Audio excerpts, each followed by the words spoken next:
bald-headed man kept looking at Anna and trying to calm his wife. When Madame Kartasov left the box, her husband lingered, trying to catch Anna's eye, and evidently desirous of bowing to her. But apparently she purposely avoided noticing him, and leaned back to speak to Yashvin, whose shaven head was bent toward her. Kartasov went out without having bowed, and the box was left empty. Vronsky did not understand what had just passed between the Kartasovs and Anna, but he felt perfectly sure that something mortifying had happened to Anna.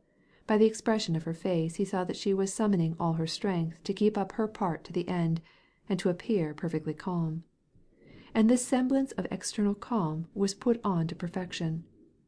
Those who knew nothing of her history and her circle, who had not heard her old friend's expression of indignation at her appearing in this way, in all the splendor of her beauty and of her toilet, would have admired her serenity and beauty, and never have suspected that this woman was enduring the same feelings of shame as a criminal experiences at the pillory.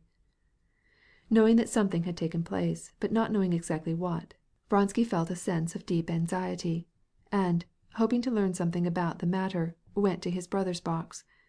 He intentionally crossed the parquet on the side opposite to Anna's box, and, as he went, ran across his former regimental commander, who was talking with two of his acquaintances. Vronsky heard the Karenin's name spoken, and noticed that the regimental commander hastened to call to him aloud, while he gave his friends a significant look. "Ah, Vronsky, when shall we see you again in the regiment? We shan't let you off without a banquet. You are ours, every inch of you," said the regimental commander. "I shan't have the time now. I'm awfully sorry. Another time," replied Vronsky, going rapidly up the steps which led to his brother's box. The old countess, his mother, with her little steel-colored curls, was in the box. Varya and the young Princess Sorokin were walking together in the lobby at the Bel Etage. As soon as she saw her brother-in-law, Varya went back to her mother with her companion, and then, taking Vronsky's arm, immediately began to speak to him about the subject which concerned him. She showed more excitement than he had ever seen in her. "I think it is dastardly and vile. Madame Kartasov had no right to do so. Madame Karenin," she began. "But what is the matter? I don't know what you mean." "What? You haven't heard anything about it?" "You can well understand that I should be the last person to hear anything about it." "Is there a more wicked creature in the world than this Madame Kartasov?" "But what did she do?" "My husband told me about it. She insulted Madame Karenin. Her husband began to speak across from his box to Madame Karenin, and Madame Kartasov made a scene about it. They say she said something very offensive in a loud voice, and went out." "Count, your maman is calling you," said the young Princess Sorokin, opening the door of the box. "I have been waiting for you all this time," said his mother to him with a sarcastic smile. "We never see anything of you now." The son saw that she could not conceal a smile of satisfaction. "Good evening, maman. I was coming to see you," he replied coolly. "What, I hope you are not going faire la cour à Madame Karenine," she added, when the young Princess Sorokina was out of hearing. "Elles font sensation. On oublie la petite pour elle." "Maman, I have begged you not to speak to me about her," he replied gloomily. "I only say what everybody is saying." Vronsky did not reply, and, after exchanging a few words with the young princess, he went out. He met his brother at the door. "Ah, Alexey," said his brother, "how abominable!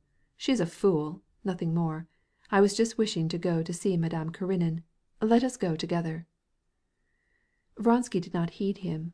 He ran hastily down the steps, feeling he ought to do something, but knew not what. He was stirred with anger, because Anna had placed them both in such a false position, and at the same time he felt deep pity for her suffering. He went down onto the parquet, and thence directly to Anna's loge. Stremov was leaning on the box, talking with her. "There are no more tenors," he said. "Le moule en est brise, the mold is broken, from which they came." Vronsky bowed to her and stopped, exchanging greetings with Stremov. "You came late, it seems to me, and you lost the best aria," said Anna to Vronsky, looking at him scornfully, as it seemed to him. "I am not a very good judge," he replied, looking at her severely. "Like Prince Yashvin," she said, smiling, "who thinks Patti sings too loud."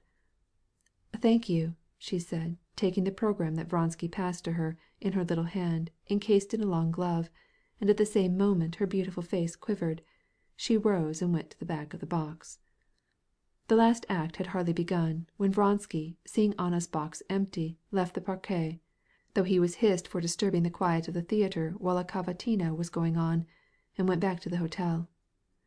Anna was already in her room. When Vronsky went to her, she was sitting in the same toilet which she had worn at the theater. She was sitting in the first chair she had come to, near the wall, looking straight before her. When she saw Vronsky enter, she glanced at him without moving. "Anna," he said. "You are to blame for it all!" she exclaimed, rising with tears of anger and despair in her voice. "I begged you, I implored you, not to go. I knew that it would be unpleasant to you." "Unpleasant!" she exclaimed. "It was horrible. I shall not forget it as long as I live. She said that it was a disgrace to sit near me." "She was a stupid woman to say such a thing. But why did you run the risk of hearing it? Why did you expose yourself?" "I hate your calm way. You should never have driven me to this. If you loved me—" "Anna, what has my love to do with this?" "Yes, if you loved me as I love you, if you suffered as I—" she said, looking at him with an expression of terror. He felt sorry for her, and yet he was vexed with her.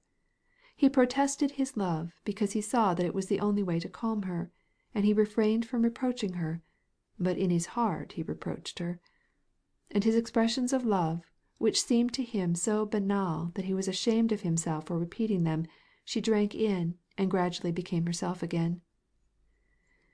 2 days later they left for the country, completely reconciled. End of chapter 33 and end of part 5 of Anna Karenina by Leo Tolstoy, translated by Nathan Haskell Doyle.